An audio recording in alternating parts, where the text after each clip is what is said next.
إن الحمد لله نحمده ونستعينه ونستغفره ونعوذ بالله من شرور أنفسنا ومن سيئات أعمالنا من يهده الله فلا مضل له ومن يضلل فلا هادي له وأشهد أن لا إله إلا الله وحده لا شريك له وأشهد أن محمدا عبده ورسوله اللهم صل على محمد وعلى آل محمد كما صليت على إبراهيم وعلى آل إبراهيم إنك حميد مجيد اللهم بارك على محمد وعلى آل محمد كما باركت على إبراهيم وعلى آل إبراهيم إنك حميد مجيد أما بعد فإن خير الكلام كلام الله وخير الهدي هدي محمد صلى الله عليه وسلم وشر الأمور محدثاتها وكل محدثة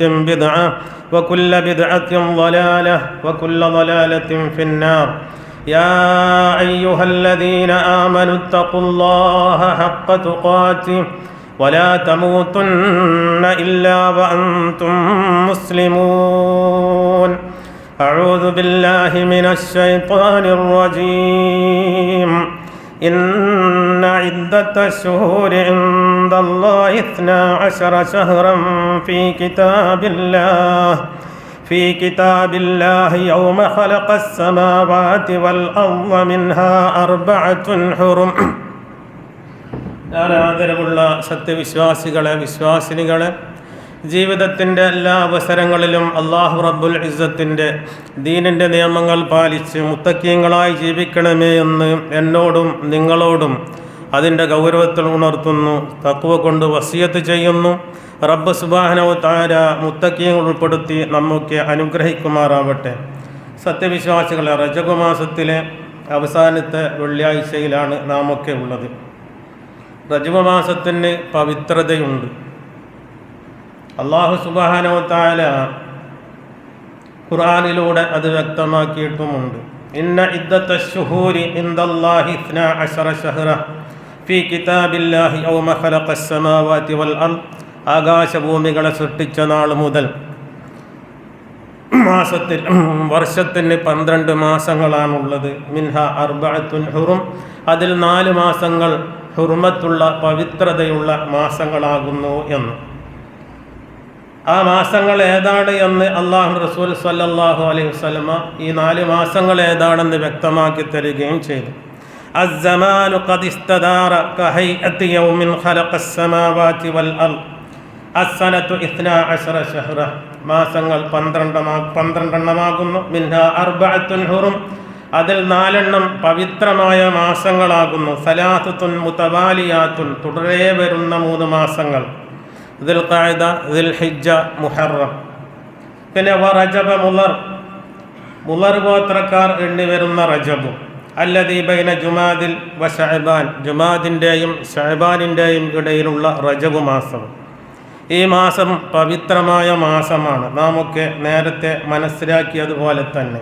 എന്നാൽ ഈ മാസം നമ്മിലേക്ക് എത്തുമ്പോൾ ഈ പവിത്രതകൾ ഒന്നുമല്ല സാധാരണക്കാരുടെ മനസ്സിലുള്ളത്. അവരുടെ മനസ്സിൽ അള്ളാഹു പവിത്രമായൊരു മാസമാണ് എന്നല്ല, മറ്റ് പല വികലമായ വിശ്വാസങ്ങളും പ്രവർത്തനങ്ങളുമാണ്.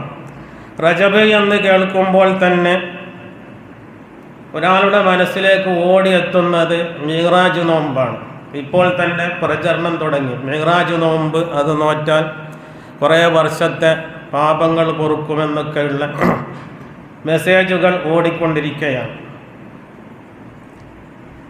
ഒരാളുടെ മനസ്സിൽ വരുന്നത് മിഅ്റാജ് നോമ്പ് ആണ്. റജബ് 27 പേരിൽ പ്രത്യേകം നോമ്പും മറ്റുള്ള നോമ്പിൽ റമദാനിലെ നോമ്പിനേക്കാൾ പ്രാധാന്യത്തോടുകൂടി പരസ്പരം അങ്ങോട്ടും ഇങ്ങോട്ടും മെസ്സേജ് അയച്ച് ഈ നോമ്പിനെ ഓർമ്മപ്പെടുത്തുകയും ആ നോമ്പ് നോക്കുവാൻ വേണ്ടി, ഇല്ലാത്ത ഈ നോമ്പ് നോക്കുവാൻ വേണ്ടി സാക്ഷ്യം പിടിക്കുകയും ചെയ്യുന്നു.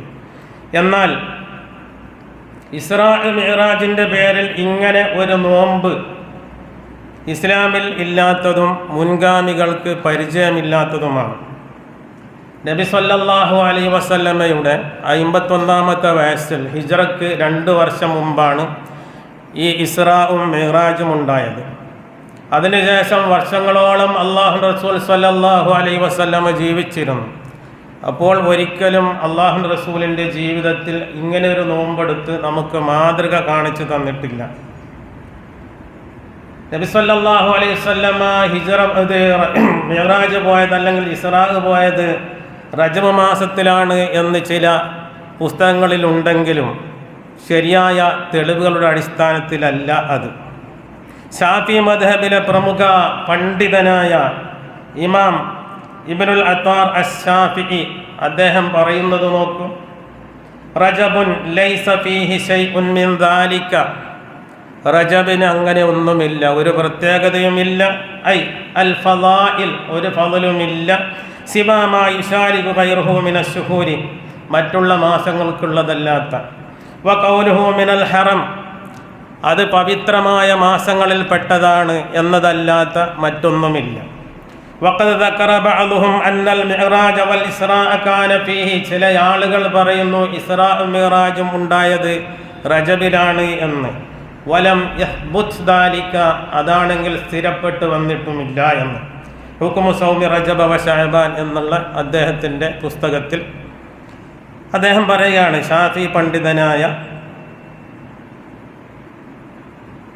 ഒരു ഇമാം അദ്ദേഹം പറയണം റജബിന് അങ്ങനെ പ്രത്യേകിച്ച് ഒന്നുമില്ല, പരിചയപ്പെടുത്തേണ്ട കാര്യമില്ല എന്ന്.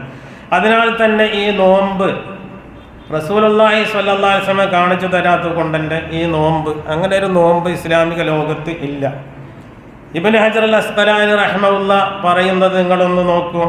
ലം യരിദ് ഫി ഫളി ശഹ്രി റജബ വലാ ഫി സിയാമിഹി വലാ ഫി സിയാമി ശൈഇൻ മിൻഹു മുഅയ്യൻ വലാ ഫി ഖിയാമി ലൈലത്തിൻ മഖ്സൂസത്തിൻ ഫീഹി ഹദീസുൻ സ്വഹീഹുൻ യസ്ലുഹു ലിൽ ഹുജ്ജ.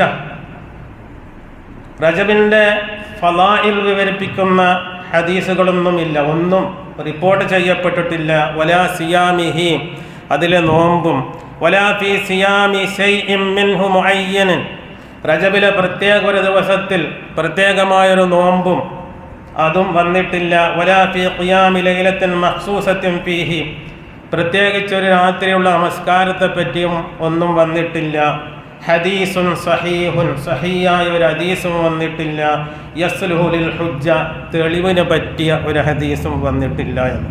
പക്ഷെ നമ്മുടെ നാടുകളിലൊക്കെ ഈ റജബുമായി ബന്ധപ്പെട്ട് പലതും നടന്നുകൊണ്ടിരിക്കുകയാണ്. ജനങ്ങളെ നിർബന്ധിച്ച് റജബിൻ്റെ ഇല്ലാത്ത പോരിശ, റജബിന് പോരിശയുണ്ട്, പവിത്രമായ മാസങ്ങളിൽപ്പെട്ട ഒരു മാസമാണത്.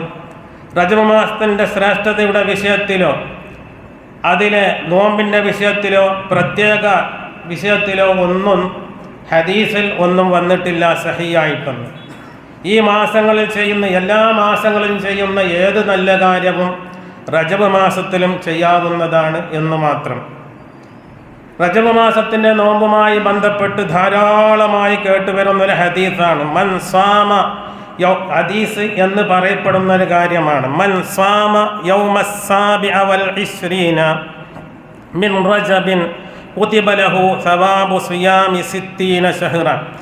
റജബ് 27 നോമ്പനുഷ്ഠിച്ചാൽ 60 മാസം നോമ്പനുഷ്ഠിച്ച പ്രതിഫലം ലഭിക്കും എന്നിങ്ങനെ. മൗലൂ എന്നാണ് പറയുന്നത്. മൗലൂ എന്ന് പറഞ്ഞാൽ ലഈഫല്ല. മൗലൂ എന്ന് പറഞ്ഞാൽ നിർമ്മിതമായ ഒരു ഹദീസാണ്. അങ്ങനെ ഒരു ഹദീസ് ഇല്ല എന്ന് വെറുതെ ഇങ്ങനെ പറയാണ് ഓരോരോ ആളുകൾ. ഇത് മൗലൂ ആയ ജൽപ്പനമാണ് എന്നാണ് പണ്ഡിതന്മാർ നമ്മോട് പറഞ്ഞത്. അപ്പോൾ ഇസ്രാ മിഅ്റാജ് നടന്നത്, ഇസ്രാ മിഅ്റാജും ഉണ്ടായി എന്നുള്ളത് അത് സ്ഥിരപ്പെട്ടു വന്നതാണ്. പക്ഷേ അത് റജബിൽ തന്നെ ആകണമെന്നില്ല. ഇനി റജബിൽ ആണെങ്കിൽ തന്നെ അതിൻ്റെ പ്രത്യേകത വല്ലതുമുണ്ടെങ്കിൽ അല്ലാഹു റസൂൽ സ്വല്ലല്ലാഹു അലൈഹി വസല്ലം നമുക്ക് കാണിച്ചു തരുമായിരുന്നു. അതിനാൽ ഈ കാര്യം എല്ലാ ബിദ്അത്തും നാം ഒഴിവാക്കണം. കാരണം അല്ലാഹു റസൂൽ സ്വല്ലല്ലാഹു അലൈഹി വസല്ലം പറഞ്ഞതായി നമുക്ക് കാണാം, മൻ അമില അമലൻ ലൈസ അലൈഹി അംറുനാ ഫഹുവ റദ്ദുൻ. ആരെങ്കിലും ഒരു അമൽ ചെയ്തു നമ്മുടെ കൽപ്പനയില്ലാതെ എങ്കിൽ അത് തള്ളപ്പെടേണ്ടതാണ്, സ്വീകരിക്കപ്പെടുകയില്ല എന്ന്. എന്നാൽ ഇസ്രാ മിഅ്റാജ് എന്താണ്? ധാരാളം നാം കേട്ടതാണ്, വിശദീകരിക്കുന്നില്ല. ഹിജ്റ 2 വർഷം മുമ്പ് നബി സല്ലല്ലാഹു അലൈഹി വസല്ലമയുടെ പ്രിയ പത്നിയായ ഖദീജയും നമുക്ക് നബി സല്ലല്ലാഹു തങ്ങൾക്ക് താങ്ങും തണലുമായിരുന്ന പിതൃവ്യൻ അബൂ താലിബും മരണപ്പെട്ട മനോവിഷമത്തിലായിരുന്നു അള്ളാഹു റസൂൽ സ്വല്ലല്ലാഹു അലൈഹി വസല്ലം. നബിക്കൊരു സന്തോഷം ലഭിക്കുവാൻ വേണ്ടി അള്ളാഹു ഒരു പ്രത്യേകം യാത്ര തയ്യാറാക്കി. അങ്ങനെ മസ്ജിദുൽ ഹറാമിൽ നിന്ന് ബൈത്തുൽ മുഖദ്ദസിലേക്ക്, മസ്ജിദുൽ അഖ്സയിലേക്ക് രാത്രി നബിയെ കൊണ്ടുപോയി ബുറാഖ് എന്നുള്ള ഒരു വാഹനത്തിൽ. അതാണ് ഇസ്രാ. അവിടെ നിന്ന് അള്ളാഹു ഉദ്ദേശിച്ച ഏഴാനാകാശങ്ങളിലേക്കും അള്ളാഹു ഉദ്ദേശിച്ച മറ്റു സ്ഥലങ്ങളിലേക്കും പോയി. അതാണ് മിഅ്റാജ്. രണ്ടും രണ്ടാണ്. മിഅ്റാജിന് പോയത് ബുറാഖ് എന്ന വാഹനത്തിലല്ല, ഇസ്രായിനാണ് മിഅ്റാജ് എന്ന ഈ ബുറാഖ് എന്ന വാഹനത്തിൽ പോയത്. മുമ്പൊക്കെ ചില വീടുകളിൽ പോയാൽ ഫോട്ടോകൾ കാണാം. ഒരു കുതിര, ഒരു സ്ത്രീയുടെ തലയുള്ള ഒരു കുതിര, നല്ല കാണാൻ ഭംഗിയുള്ള ഒരു കുതിര, അതിൻ്റെ അടിയിൽ എഴുതി വെച്ചിട്ടുണ്ടാകും ബുറാഖ് എന്ന്. ഈ ബുറാഖിലാണ് ഇപ്പോഴും നിങ്ങൾ ഗൂഗിളിൽ സെർച്ച് ചെയ്താൽ കിട്ടും. ബുറാഖ് എന്ന് അടിച്ചാൽ അങ്ങനത്തെ ഒരു കുതിരയുടെ ഫോട്ടോ കിട്ടും. ഒരു മനുഷ്യൻ്റെ തലയൊക്കെ ഉള്ള ഒരു കുതിര. അള്ളാഹു നമ്മെ ഇപ്പോഴതില്ല. ഇപ്പോൾ അതെല്ലാം എടുക്കപ്പെട്ട് കഴിഞ്ഞു. ആളുകൾക്ക് ചിലപ്പോഴൊക്കെ സത്യാവസ്ഥ മനസ്സിലാക്കിക്കൊണ്ടിരിക്കുകയാണ്. അങ്ങനെ രാത്രിയിൽ പ്രയാണം ചെയ്തു. രാത്രിയിലുള്ള പ്രയാണത്തിനാണ് ഇസ്രാ എന്ന് പറയുന്നത്. ആ രാത്രിയിൽ അള്ളാഹു പ്രയാണം ചെയ്യിപ്പിച്ചു അള്ളാഹു റസൂൽ സ്വല്ലല്ലാഹു അലൈഹി വസല്ലമയെ. എന്നാൽ മുഅ്മിനീങ്ങളായ നാം വേണ്ടത് അത് വലിയ അത്ഭുതകരമായ കാര്യമാണ്. ഒരുപാട് നാം അതിനെപ്പറ്റി കേട്ടതും പഠിച്ചതുമാണ്. നാം എന്താണ് ഇതിൽ നിന്ന് ഉൾക്കൊള്ളേണ്ടത്, നമ്മുടെ ജീവിതത്തിൽ പകർത്തേണ്ടത് എന്ന് ചുരുക്കി നമുക്കൊന്ന് നോക്കാം. ഒന്നാമതായിട്ട് അള്ളാഹുവിൻ്റെ ദൃഷ്ടാന്തങ്ങളെപ്പറ്റി നാം ഓർക്കണം. എന്തിനാണ് അള്ളാഹു അവൻ്റെ റസൂലിനെ ഈ യാത്ര ചെയ്യിപ്പിച്ചത്, രാപ്രയാണം ചെയ്യിപ്പിച്ചത് എന്തിനാണ്? അള്ളാഹു പറയുന്നത് നോക്കും.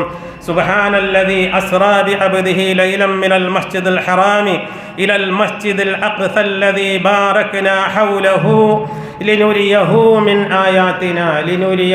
മിൻ ആയാതിനാ നമ്മുടെ ചില ദൃഷ്ടാന്തങ്ങൾ കാണിച്ചു കൊടുക്കുവാൻ വേണ്ടി, നമ്മുടെ ചില ആയത്തുകൾ കാണിച്ചു കൊടുക്കാൻ വേണ്ടി. ഇന്നഹു ഹുവസ് സമീഉൽ അലീം സമീഉൽ ബസീർ. അള്ളാഹു എല്ലാം കേൾക്കുന്നവനും കാണുന്നവനുമാകുന്നു. അള്ളാഹുവിൻ്റെ ആയത്തുകളെപ്പറ്റി ചിന്തിക്കുവാൻ, അള്ളാഹുവിൻ്റെ കഴിവിനെപ്പറ്റി ചിന്തിക്കുവാൻ, അള്ളാഹുവിൻ്റെ മഹത്വത്തെപ്പറ്റി ചിന്തിക്കുവാൻ നമുക്കത് പ്രേരണയാകണം. അള്ളാഹു എന്ത് കാര്യത്തിനും കഴിവുള്ളവനാണ് എന്ന് നാം മനസ്സിലാക്കണം. അങ്ങനെ പോകാൻ സാധിക്കുമോ?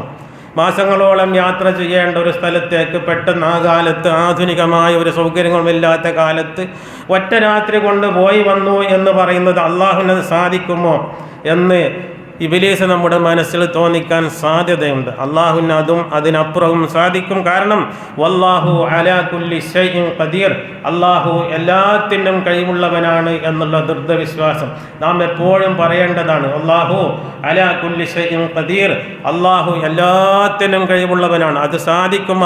അള്ളാഹുവിനെ പറ്റി അള്ളാഹുവിൻ്റെ കഴിവുമായി പരിശോധിക്കുമ്പോൾ ഇതെല്ലാം അസംഭവ്യമായ കാര്യമല്ല. അള്ളാഹു എന്തുദ്ദേശിച്ചാലും കുൻ ഫയക്കൂൻ, കുൻ ഉണ്ടാകൂ എന്ന് പറഞ്ഞാൽ ആകൂ എന്ന് പറഞ്ഞാൽ അതാകും. അതിന് ദിവസങ്ങളുടെയും മാസങ്ങളുടെയും ഒന്നും പ്രശ്നം അള്ളാഹുവിനില്ല. സൃഷ്ടികളായ നമുക്കാകുന്നു അങ്ങനെയുള്ള പ്രശ്നങ്ങളുള്ളത് എന്ന് മനസ്സിലാക്കുക. രണ്ടാമതായി നാം എപ്പോഴും ഏത് കാര്യങ്ങൾ, ഏത് അനുഗ്രഹങ്ങൾ നമുക്ക് ലഭിച്ചാലും എല്ലാ അവസരത്തിലും നാം അള്ളാഹുവിനെ തസ്ബീഹ് ചെയ്യുക, അള്ളാഹുവിനെ പ്രകീർത്തിച്ചു കൊണ്ടിരിക്കുക. ഈ ആയത്ത് തുടങ്ങുന്നത് തന്നെ എങ്ങനെയാണ്? സുബ്ഹാനല്ലദീ അസ്റാ ബിഅബ്ദിഹി. സുബ്ഹാൻ, അള്ളാഹു പരിശുദ്ധനാണ്, അള്ളാഹുവിൻ്റെ പരിശുദ്ധിയെ ഞാൻ വാഴ്ത്തുന്നു എന്ന്. എന്ത് അത്ഭുതം കണ്ടാലും എന്ത് കണ്ടാലും നാം പറയണം സുബ്ഹാനല്ലാഹ്. അള്ളാഹുവിനെ പുകഴ്ത്തിക്കൊണ്ടിരിക്കുക, അള്ളാഹുവിനെ പ്രകീർത്തിച്ചു കൊണ്ടിരിക്കുക. അതാണ് നാം അള്ളാഹുവിനെ പ്രകീർത്തിക്കുക. ഈ ആയത്ത് തുടങ്ങുന്നത് തന്നെ അങ്ങനെയാണ്. അള്ളാഹുവിനെ പ്രകീർത്തിക്കുവാൻ അള്ളാഹു നമ്മോട് പറയുന്നുണ്ട്. സബ്ബിഹിസ്മ റബ്ബിക്കൽ അഅ്ലാ, നിന്റെ രക്ഷിതാവായ നിന്റെ പ്രഭുവായ ഉന്നതനായ അള്ളാഹുവിനെ നീ തസ്ബീഹ് ചെയ്യുക, പ്രകീർത്തിച്ചു കൊണ്ടിരിക്കുക എന്ന്. അള്ളാഹുവിനെ എപ്പോഴും നാം സ്മരിക്കുകയും ഏത് കാര്യം വന്നാലും അള്ളാഹുവിനെ പ്രകീർത്തിക്കുകയും ചെയ്യുക. ഇനി നാം എത്രയൊക്കെ ഉന്നതിയിലെത്തിയാലും എന്തൊക്കെ സൗകര്യങ്ങൾ നമുക്ക് തന്നാലും എല്ലാം നാം മനസ്സിലാക്കണം. നമുക്ക് എത്ര അധികാരങ്ങൾ തന്നാലും നമ്മിലൂടെ അള്ളാഹു എന്തെല്ലാം ചെയ്താലും മനസ്സിലാക്കേണ്ടത് നാം അള്ളാഹുവിൻ്റെ നിസ്സാരന്മാരായ അടിമകളാകുന്നു, ദാസന്മാരാകുന്നു എന്നുള്ളതാകുന്നു. കാരണം ഈ ആയത്തിലെ നോക്കൂ, അള്ളാഹു റസൂൽ സല്ലല്ലാഹു അലൈഹി വസല്ലമക്ക് ഈ അത്ഭുതകരമായ കാര്യം കൊടുത്തപ്പോഴും അള്ളാഹു നബിയെ വിശേഷിപ്പിച്ചത് എന്താണ്? സുബ്ഹാനല്ലദീ അസ്റാ ബിഅബ്ദിഹി, തൻ്റെ അടിമയെയും കൊണ്ട്, തൻ്റെ ദാസനെ, തൻ്റെ അടിമയെ രാപ്രയാണം ചെയ്യിച്ചവൻ എന്ന്. അള്ളാഹുവിൻ്റെ അടിമയാണ് അള്ളാഹു റസൂൽ സല്ലല്ലാഹു അലൈഹി വസല്ലം. നമ്മളും അള്ളാഹുവിൻ്റെ അടിമയാണ്. നാം പ്രാർത്ഥിക്കേണ്ടതും നാം ചോദിക്കേണ്ടതുമൊക്കെ അള്ളാഹുവിനോടാണ്, അടിമകളോടല്ല. ഇത്രയൊക്കെ സൗകര്യം ലഭിച്ചും അള്ളാഹുവിൻ്റെ റസൂലിനെ അള്ളാഹു വിശേഷിപ്പിച്ചത് അബ്ദ് എന്നുള്ളതാകുന്നു. നമുക്ക് ചെറിയൊരു സൗകര്യം അള്ളാഹു നൽകുമ്പോൾ നാം അടിമകളാണ് എന്നുള്ളത് പലപ്പോഴും നാം വിസ്മരിച്ചു പോകുന്നു. എന്തോ നമുക്ക് അള്ളാഹു പ്രത്യേക സ്ഥാനമാനങ്ങൾ തന്നിരിക്കുന്നു, ഞാൻ ഉന്നതനാണ്, മറ്റുള്ളവരെക്കാൾ ഞാൻ തരക്കേടില്ല എന്നൊക്കെയുള്ള മനോഭാവം നമ്മുടെ മനസ്സിലുണ്ടെങ്കിൽ നാം ഇത് ചിന്തിക്കുക. ഇത്രയൊക്കെ സൗകര്യം ലഭിച്ച് ഇങ്ങനെ ഒരു അത്ഭുതം സംഭവിക്കുക അള്ളാഹു റസൂൽ സല്ലല്ലാഹു അലൈഹി വസല്ലമയെ അള്ളാഹു വിശേഷിപ്പിച്ചത് അബ്ദ്, അടിമ എന്നുള്ള ആ വിശേഷണത്തിലാണ്. അതുകൊണ്ട് നാം എപ്പോഴും ഒരിക്കലും അഹങ്കാരികളായി മാറരുത്. നാം എപ്പോഴും അള്ളാഹുവിൻ്റെ അടിമകളാണ്. അള്ളാഹു റസൂൽ സല്ലല്ലാഹു അലൈഹി വസല്ലം പറയുന്നു, നിങ്ങൾ ക്രിസ്ത്യാനികൾ ഈസയെ പുകഴ്ത്തിയതുപോലെ നിങ്ങൾ എന്നെ പുകഴ്ത്തരുത്. അങ്ങനെ തന്നെ നിങ്ങൾ പരിധി വിട്ട് പുകഴ്ത്തരുത്. ഞാൻ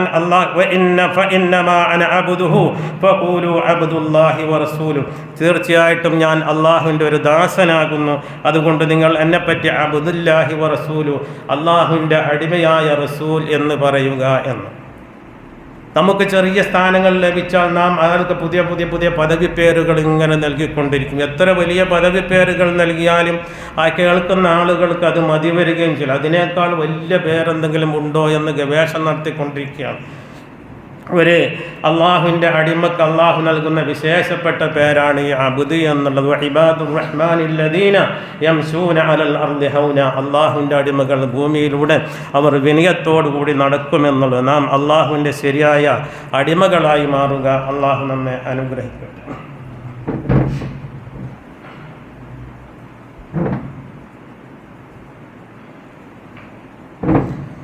അൽഹംദുലില്ലാഹി റബ്ബിൽ ആലമീൻ. اللهم صل على محمد وعلى آل محمد كما صليت على إبراهيم وعلى آل إبراهيم. اللهم بارك على محمد وعلى آل محمد كما باركت على إبراهيم وعلى آل إبراهيم إنك حميد مجيد.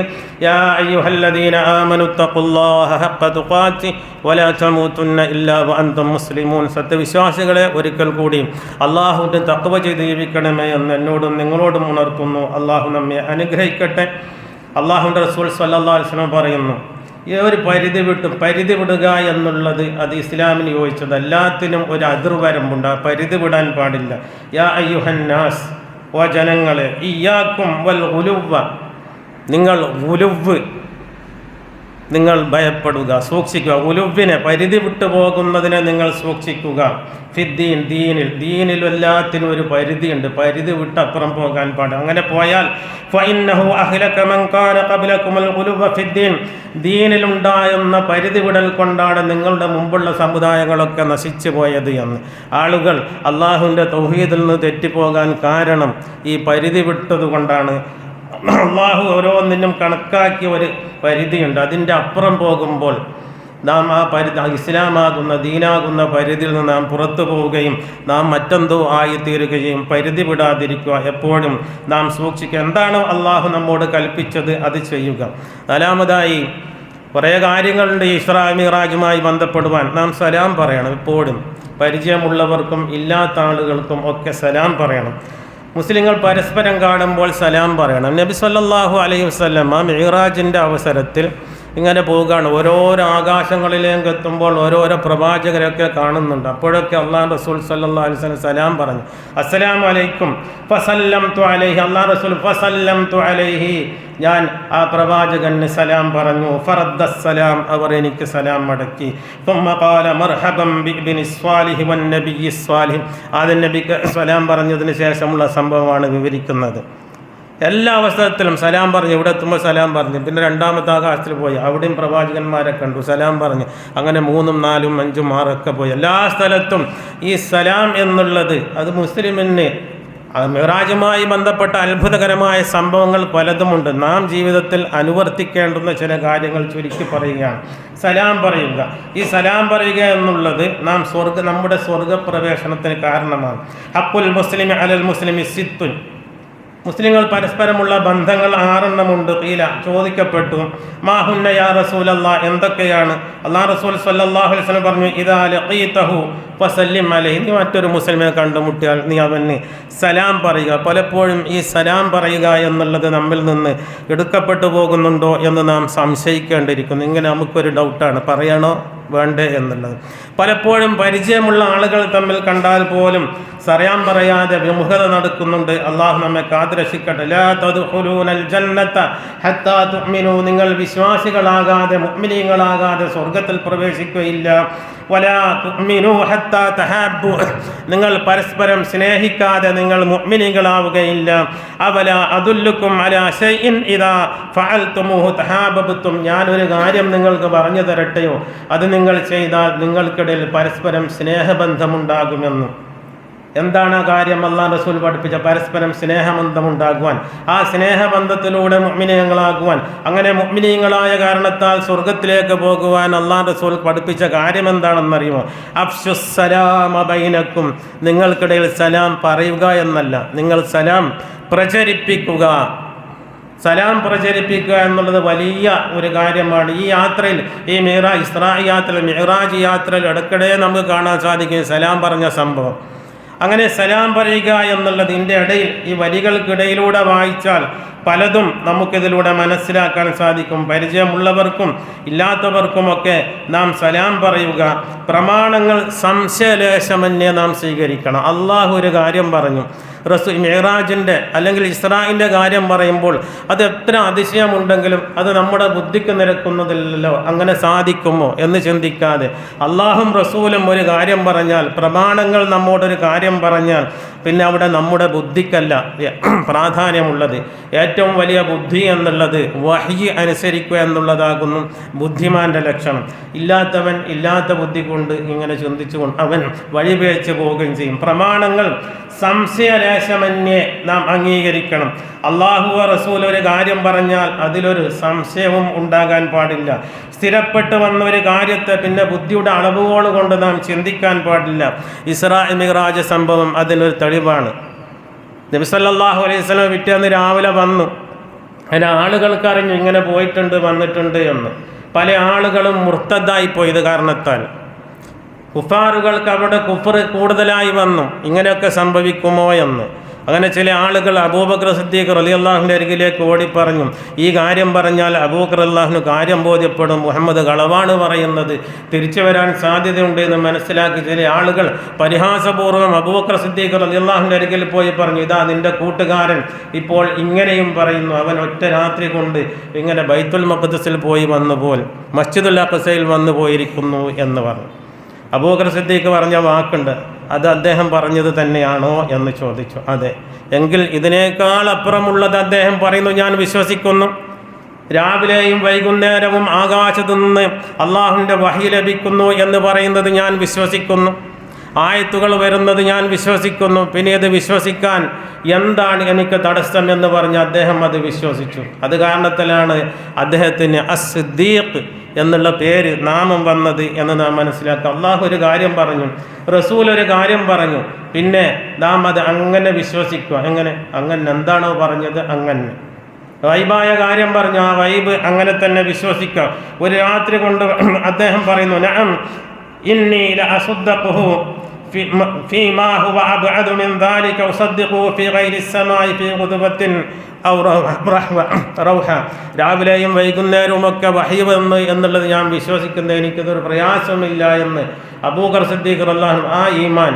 ആ ഈമാൻ നമുക്ക് വേണം. അല്ലാഹു റസൂൽ ഒരു കാര്യം പറഞ്ഞു, അങ്ങനെ ഉണ്ടാകുമോ? പലപ്പോഴും ഹദീസ് നിഷേധത്തിലേക്ക്, പലപ്പോഴും അള്ളാഹു റസൂലിൻ്റെ സുന്നത്ത് നിഷേധത്തിലേക്ക് പോകുവാൻ പലപ്പോഴും കാരണമായി തീരും ഈ നിഷേധം എന്നുള്ളത്. ഈ വിഷയം പ്രസ്താവിച്ചുകൊണ്ടാണ് പണ്ഡിതന്മാർ പറയുന്നത് അബൂബക്കർ സിദ്ദീഖിന് പേര് ലഭിച്ചത്, ഈ സിദ്ദീഖ് എന്നുള്ള പേര് ലഭിച്ചത് ഈ കാരണമാണ് എന്ന്. അതുപോലെ തന്നെ ഏറ്റവും പ്രധാനപ്പെട്ട ഒരു കാര്യമാണ്, നബി സല്ലല്ലാഹു തങ്ങൾ മിഅ്റാജിന് പോയി, സമ്മാനം ലഭിച്ചു. എന്താ സമ്മാനം? 5 നേരത്തെ നിസ്കാരം സമ്മാനമായി ലഭിച്ചു. നമ്മളെന്ത് വേണം? ആ സമ്മാനം ഉടഞ്ഞു പോകാതെ അതിനെ കാത്തു സൂക്ഷിക്കുക എന്നുള്ളത് നമ്മുടെ കർത്തവ്യമാണ്. യാ മുഹമ്മദ് ഇന്നഹുന്ന 5 സ്വലവാത്തിൻ കുല്ല യൗമിൻ വലൈല ലികുല്ലി സ്വലാത്തിൻ 10 ഫദാലിക 50 സ്വലാത്ത്. ആദ്യം 50 നിസ്കാരമായിരുന്നു, പിന്നീട് ചുരുക്കി 5 എത്തിച്ച്. എന്നിട്ട് അള്ളാഹു പറയാണ്, യാ മുഹമ്മദ്, ഈ 5 നിസ്കാരം, ഓരോ നിസ്കാരത്തിനും 10 പ്രതിഫലം, അങ്ങനെ 50 പൂർണ്ണമായി എന്ന്. നാം ഈ നിസ്കാരം നിലനിർത്തണം. ഏത് അവസരത്തിലും നിസ്കാരം വിട്ടുപോകരുത്. ഒരു മുഅ്മിനും അല്ലാത്തയാളും തമ്മിലുള്ള തിരിച്ചറിയാനുള്ള അടയാളമാണ് നിസ്കാരം. നമ്മുടെ അമലുകളെപ്പറ്റി ചോദ്യം ചെയ്യപ്പെടുമ്പോൾ ആദ്യമായി ചോദിക്കുന്ന കാര്യമാണ് നിസ്കാരം. ഈ നിസ്കാരമില്ലാതെ നാം എത്രയൊക്കെ പ്രവർത്തിച്ചാലും ഒരു കാര്യവും നമുക്ക് ഇല്ല എന്ന് മനസ്സിലാക്കുക. 5 നേരത്തെ നിസ്കാരം കൃത്യമായും വൃത്തിയായും നിർവഹിക്കുക എന്നുള്ള ഒരേ സ്ഥലങ്ങളിലും അള്ളാഹു നിസ്കരിക്കാൻ വേണ്ടി പറഞ്ഞത് ഇഖാമത്തുസ്സലാ എന്നാണ്. നിസ്കരിക്കൂ എന്നല്ല, നിസ്കാരം നിലനിർത്തുക, കൃത്യമായും നിത്യമായും നിസ്കരിക്കുക എന്നാണ് അള്ളാഹു നമ്മോട് പറഞ്ഞു. ഈ മിഅ്റാജിൻ്റെ കാര്യം വരുമ്പോൾ നമുക്ക് പ്രഥമമായി നമ്മുടെ മനസ്സിലേക്ക് വരേണ്ടത്, ഈ യാത്ര കഴിഞ്ഞ് വരുമ്പോൾ അള്ളാഹു റസൂൽ സല്ലല്ലാഹു അലൈഹി വസല്ലം അരികിൽ ഒരു സമ്മാനം നമുക്ക് വേണ്ടി അള്ളാഹു കൊടുത്തയച്ചിരിക്കുന്നു. ആ സമ്മാനം നമ്മൾ സ്വീകരിച്ചോ? അള്ളാഹിൽ നിന്നുള്ള ഗിഫ്റ്റാണത്. അത് നമ്മൾ സ്വീകരിച്ചോ? അല്ല തള്ളിക്കളഞ്ഞോ? അള്ളാഹിൻ്റെ സമ്മാനം നമുക്ക് വേണ്ട എന്ന് നമ്മുടെ മനസ്സിലുണ്ടോ? ആ നിസ്കാരത്തിൻ്റെ കാര്യങ്ങൾ പ്രത്യേകിച്ച് നാം ശ്രദ്ധ പുലർത്തുക. നിസ്കാരമാണ് നമ്മുടെ എല്ലാ വിജയത്തിൻ്റെയും കാരണം എന്ന് നാം മനസ്സിലാക്കുക. ശരിയായ വിശ്വാസവും ശരിയായ കർമ്മങ്ങളും ഉണ്ടെങ്കിൽ മാത്രമാണ് നാം വിജയിക്കുക. അതുപോലെ തന്നെ ഇസ്രാഇൻ്റെ യാത്രയും നബി സല്ലല്ലാഹു അലൈഹി വസല്ലം പറയുന്നു, പിന്നീട് എനിക്ക് കുടിക്കാൻ പാലും മദ്യവും തന്നു. ഞാൻ പാല് തിരഞ്ഞെടുത്തു, മദ്യം ഒഴിവാക്കി. ഈ ആധുനിക കാലത്ത് നാം കൂടുതൽ ചിന്തിക്കാം. പല ഞെട്ടിക്കുന്ന വാർത്തകളും നാം കേട്ടുകൊണ്ടിരിക്കുന്നു. മദ്യത്തിൻ്റെ, മയക്കുമരുന്നിൻ്റെതൊക്കെ. അള്ളാഹു റസൂൽ നമുക്ക് തിരഞ്ഞെടുത്തത് എന്താണ്? ഒഴിവാക്കിയത് എന്താണ്? ലഹരി ഒഴിവാക്കി, സ്വീകരിച്ചില്ല. ഈ ഇസ്രാഇൻ്റെ കാര്യം പറയുമ്പോൾ അതിൻ്റെ ഇടയിലുണ്ട് ഇങ്ങനെ പ്രസ്താവമുണ്ട്. അതുകൊണ്ട് നാം ലഹരി ഏത് വിധത്തിലാണെങ്കിലും ആ ലഹരി നാം ഒഴിവാക്കി, അത് കുടിക്കുന്നതാണെങ്കിലും വരട്ടുന്നതാണെങ്കിലും മണക്കുന്നതാണെങ്കിലും ഇനി കുത്തിവെക്കുന്നതാണെങ്കിലും എല്ലാ ലഹരിയും ഒഴിവാക്കുക. എന്നിട്ട് പൂർണ്ണമായി അള്ളാഹു റസൂലിൻ്റെ ഉമ്മത്തായി, അള്ളാഹുവിൻ്റെ അബ്ദായി ജീവിക്കുവാൻ വേണ്ടി ശ്രമിക്കുക. അള്ളാഹു നമ്മെ അനുഗ്രഹിക്കട്ടെ. കഴിഞ്ഞ കാല ജീവിതത്തിൽ നമ്മളിൽ നിന്ന് വന്ന എല്ലാ തെറ്റുകുറ്റങ്ങളും അള്ളാഹു നമുക്ക് വിട്ടുപുറത്ത് മാഫാക്കി തരുമാറാവട്ടെ. നമ്മളിൽ നിന്ന് മരണപ്പെട്ടു പോയവർക്ക് അള്ളാഹു മഗ്ഫിറത്തും മർഹമത്തും നൽകി അനുഗ്രഹിക്കുമാറാവട്ടെ. രോഗികളായിരിക്കുന്നവർക്ക് അള്ളാഹു പൂർണ്ണമായ ശിഫ നൽകി അനുഗ്രഹിക്കുമാറാവട്ടെ. റബ്ബനാ ആതിനാ ഫിദ് ദുനിയാ ഹസനതൻ വഫിൽ ആഖിറതി ഹസനതൻ വഖിനാ അദാബന്നാർ. റബ്ബനാ തഖബ്ബൽ മിന്നാ ഇന്നക അൻതസ് സമീഉൽ അലീം വതുബ് അലൈനാ ഇന്നക അൻതത് തവ്വാബുർ റഹീം. ആമീൻ ബിറഹ്മതിക യാ അർഹമർ റഹീം.